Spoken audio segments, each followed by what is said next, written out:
Hello. Well, some podcasts have been known to do emergency podcasts when there's some breaking news that happens in between their regularly released episodes. At asiCast, you probably noticed we don't have a regular release cycle to break into, but we did think that in the light of the actors joining the writers on strike in the US, it was worth calling up Guy Bisson of Ampere, our West Coast US correspondent, to discuss the implications in the US and for global content production. So thanks for joining us, Guy. Thank you. Now, in our last podcast with you, we did touch on the possible impact of the US writers' strike, but that's now been compounded by a US actors' strike as well. Before we talk about the likely impact, if we can rewind slightly, what are the main issues that firstly drove the writers on strike? Well, the writers have three fundamental issues.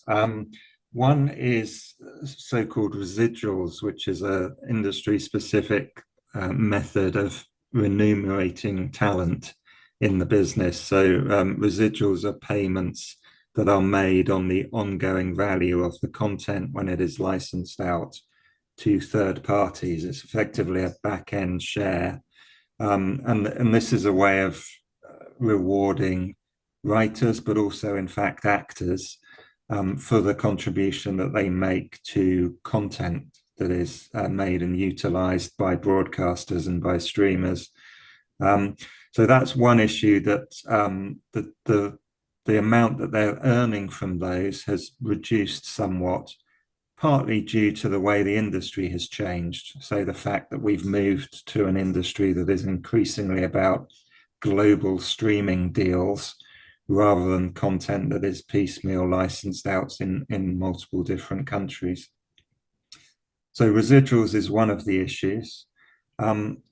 Second one that's specific to the writers is the size of writers' rooms. Our writers' rooms are collaborative work environments where teams of writers work on multiple episodes of, say, a TV show together. And the trend has been over the last few years for those rooms to get smaller and smaller, down from 7 or 8 writers to 2 or 3 in many cases. Two issues there that concern them. One is obviously if there are less writers in the room, that's less employment opportunities.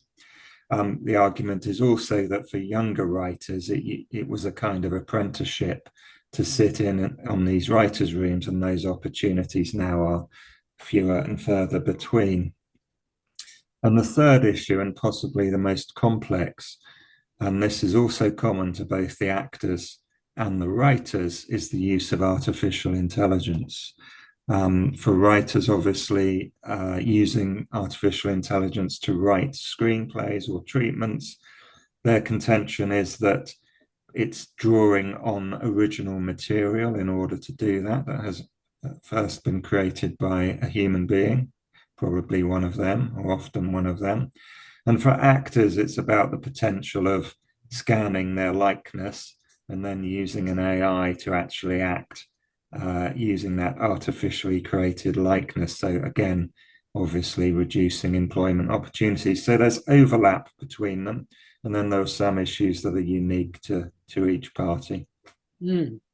I guess also the residuals issue may tie into what used to be called, perhaps they still are, syndication, when if a show was a hit, it would then be sold on within the US to local TV stations and just play round in circles, which I think is one of the reasons why Jerry Seinfeld hasn't needed to work for the last 20 years, because of the constant money coming back. But that kind of whole way of doing TV, as you say, is slightly changing, which is causing the stress, isn't it, in terms of how people get remunerated for the work they've done in the past. Yeah, and it's been driven by the changes in the industry that have come about because of global streaming. So, still, generally, those deals are being done on a all rights in perpetuity. So once the streamer has commissioned content, they own that outright for the rest of its life cycle. Whereas in the past, it was moving through multiple rounds of syndication and going into international rights sales. And as you say, if there was a massive hit, obviously its value would go up. Whereas that's kind of pre-baked now into deals. I mean, the flip side is, and I've written about it, and I think we spoke about it on the last podcast as well.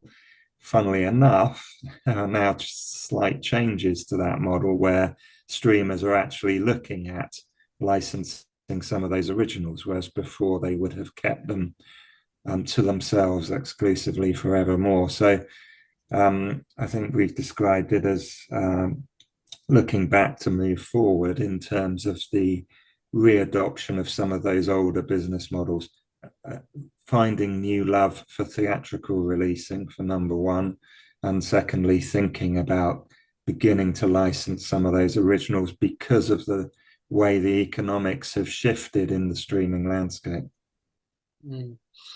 I think one of the other arguments the actors, if we move on to them, have made is around the fact that residuals have kept them in, allowed them to keep going in between jobs effectively, that they are a way of having slightly more constant income in what must be a very hand-to-mouth type of existence. Well, are there other aspects that are unique to the actors in joining the strike that don't apply to the writers? No, I think it's mainly those 2 points that overlap, as far as I'm aware, which is AI and residuals. I mean, the other point to make about actors, of course, when you say actor, we tend to think about the big stars, and it's the same for a writer. Many of them are not big stars. They, as you say, they are living hand to mouth. They are contractors, so they're not. They don't have some of the employment benefits of a full-time employee, and many of them are not earning vast amounts of money. So when you speak to people on the picket line, they call it an existential negotiation.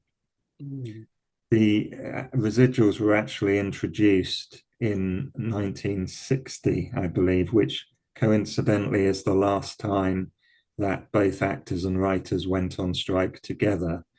So this is a once in a lifetime event.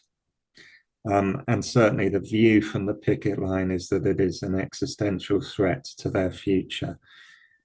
Honestly, AI, I think if I was going to judge what was the most difficult problem to solve, I think it's probably going to be AI. That is a very difficult one. Saying or pushing back against technological advancement like that. If we look back through history, obviously in British history we have the so-called Luddites, but that's pushing back against that sort of advancement has always been very, very challenging, and I think that's going to be quite a sticking point. It's very hard to uninvent something, isn't it?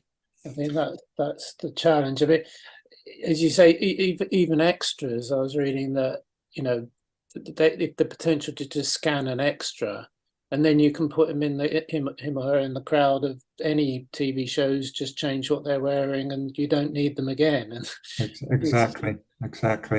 It's and then you've got things like the volume. This amazing sort of surround virtual set that they're shooting whole TV series inside without actually needing to leave the studio with the virtual set. So it's definitely going to be challenging to understand how the talent is able to be remunerated for that. Going forward, then, I mean, both are out on strike. Hollywood is kind of ground to a halt. What impact do you think it would have if, for example, the strike was resolved? Sounds unlikely, but if it resolved in the next couple of months versus if it was still dragging on towards the end of the year. Have you done any projections on where this will leave the broadcasters and the streamers in terms of content? Yeah, so my colleagues in our commissioning team have done some work on that.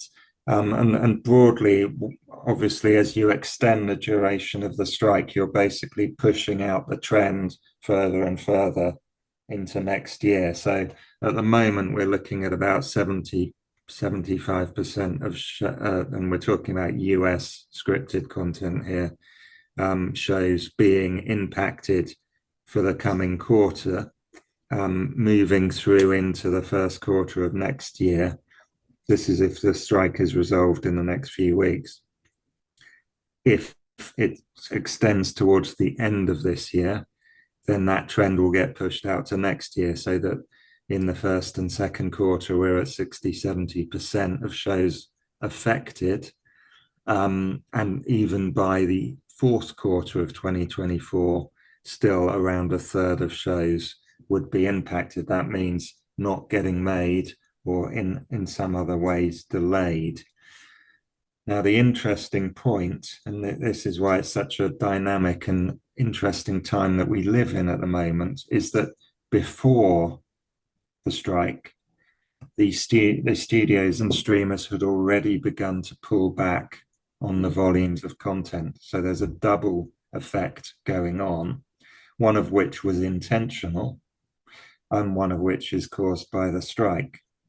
And there are some views here in Los Angeles, if you read the press and speak to people, that the studios and streamers are willing to let the strike run for a little while, because the flip side, of course, of the strike and these shows not getting made is it saves a lot of money. It saves the money that would have gone into those shows, and at a time when the studios and streamers were beginning to pull back. Now, clearly, it's a pullback at a much greater level than they would have done without the strike. But there is views in some quarters that they will happily let it run maybe for a little while just to help with that scale back from content, which itself was caused by changes in the dynamics of the industry that we talked about in the last podcast. So saturation in the streaming market in many countries, obviously the negative economic outlook that the whole world was facing, not just our industry, and other factors had led to that pullback. It's an absolutely fascinating situation, but is there a difference between the impact on the broadcasters, as in the network and the cable channels, versus the streamers? Because as I understand it, there's a definite cycle on broadcast television where if a series debuts in September, then it'll start shooting in the summer. But often that shooting will be carrying on way past when the series debuts, because it will be, so by the time you get to May next year, they're shooting actually only a few weeks before it goes live, compared to the streamers who tend typically to understand it, to have longer lead times and have a series completely wrapped up before it's put out. Is it actually going to put the broadcasters at more of a disadvantage than the streamers who've got massive VOD libraries to kind of see them through the strike, as it were? Yeah, it's a really interesting point, and I think that it's probably some truth in what you say. And I think it's also kind of more noticeable in a linear schedule when a show is not there that you might otherwise have expected. A new drama is not there than it is in an on-demand environment. So I think that's a fair point, that there will be possibly a more noticeable impact on network TV schedules than there is on streaming. But the other factor is that because we've just come out of a content boom, there is supposedly a lot of work in the can, as they say, i.e. finished and ready to go. So there's a kind of pantry full of content that can continue to get released, at least for the near term, to make up for some of that loss. So again, it's another of these factors that is not related to the strike. We were in a content boom because of what was happening in the market with the streamers and the competition, and that has led to a bit of a build-up of content that's ready to release. So again, of course, you never know what's a negotiating position and brinkmanship and what is actual truth, but the likes of Disney and others have said we've actually got quite a bit of content ready to go. And so we can weather the storm at least for a little while. So But that again, was I suspect the broadcasters are slightly more hand to mouth in their cycles than, as you say, the streamers who will have more stuff in the Yes, can. and you could argue that they're less, which is the other factor, that they are less global in their source of content. So the US networks, obviously, you tend to show US created drama, whereas the streamers now are very reliant on non-US drama, which is not so affected, or indeed in many cases not affected at all by the strikes. Yeah, it's still an interesting phenomenon with US network television that you just don't show overseas content in prime time. Like you remake it. So that one of the biggest comedy hits in the US at the moment is Ghosts, which is a remake of the UK one. The thought that they would just show the UK one probably never crossed their minds, because you don't do that on US network television. So I wonder whether they might break that rule if this extends and go out and buy some, show some UK shows in prime time as a result. Who knows? But potentially, yes, potentially. We'll see how long the strike goes on for.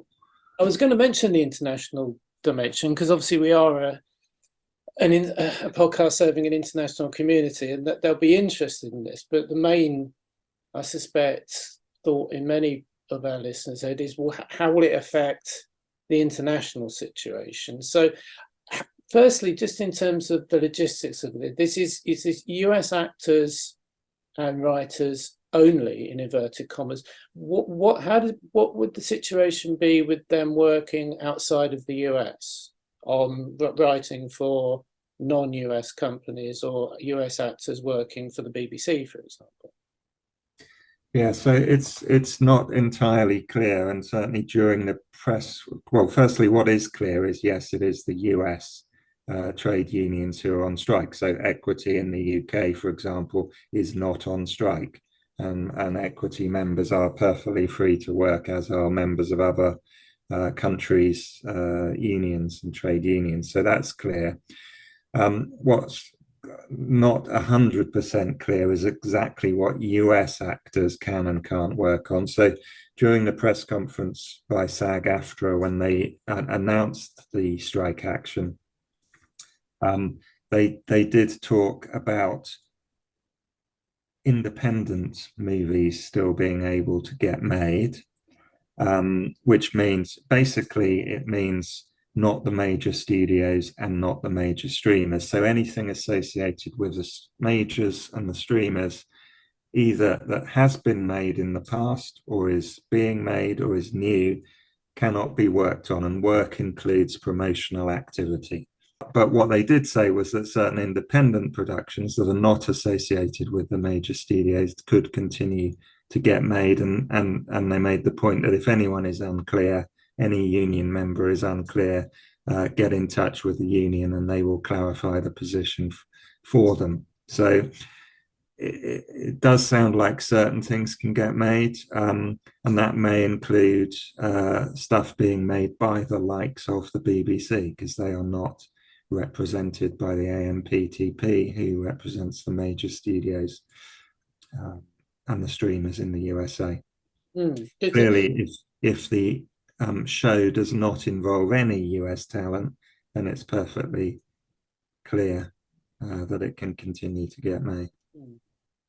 I mean, it'd be interesting to try and work out how that would affect co-productions as well, because I mean, if you take a couple of recent shows on streaming, like the Diplomat on Netflix and The Peripheral on Amazon Prime, they clearly were a mix of UK and US actors. In case of the Peripheral, half of it shot in America, half of it shot in the UK, almost with different casts for different bits. So it could get a bit confusing over time if it does persist. Yeah, certainly the US actors would not be able to work on that if it was being made by one of the majors. But I guess there's also, I mean, if it does extend, there's also, and something is in that stage of production, I guess there's also the opportunity to rewrite and change the need for US actors. I mean, I've just been watching on Apple Drops of God, which is the wine industry drama, which is Japanese, French, and English. Clearly, you could rewrite shows like that to cut out the US or English element if push came to shove, and this extends for ages and ages. But I mean, my personal view is we'll probably see, now that the actors are on strike, and they've been on strike less than a week. The writers have been on strike more than 2 months. If I had to make a call, I'd say that this will be over within 6 to 8 weeks. Oh, interesting. I mean, that will still have an impact, but it'd be good if it were. Well, I say it'd be good if it resolved. I mean, it'd be good if it was resolved in a way that is fair to the actors and the writers, rather than being forced back to negotiation. There's no direct parallel, but you mentioned the 1960 strike, which, if I recall correctly, the head of the actors union was Ronald Reagan. Back then, how long did that last? The last writers' strike was 100 days, and I think we're at, if my calculations are correct, we're at day 75 or 6 with the writers, and day 3 for the. I mean, I'm talking working days, so not counting the weekends. So day 3 with the actors. So, if it lasts a bit longer than the last writers' strike, then we're in for another month. I have a feeling, obviously with the actors now on strike, there's even more pressure to come to resolution. So one could say, okay, it might be less than a month, but I honestly think it will be 6 to 8 weeks at least, simply because the issues that are at stake that we talked about at the beginning of this, they really are fundamental changes. I mean, who would have imagined even 3 years ago what AI could potentially do in terms of both acting and writing? So we are really at a crunch in terms of the issues at stake. Having been twice to the ABBA virtual concert, it's quite stunning what they were able to do. Obviously, with their own consent, because that was a slightly different situation. But you're starting to see how virtual content could really have an impact. Well, the latest Raiders of the Lost Ark had a young, recreated youthful Harrison Ford in it as well, also with consent, of course, but it's already in use. Well, AI is a topic we are trying to work out how best to encompass in our conference in November in Nice. But hopefully by then, based on your projections, the strike will be history and we won't be talking about it. But in the meantime, thanks for giving us an update, a really fascinating insight into what is a really complex situation that's got implications way beyond just the current situation, but quite, as you say, an existential moment for the TV industry, certainly in the US. So thanks, Guy, and we'll speak to you soon. Thank you.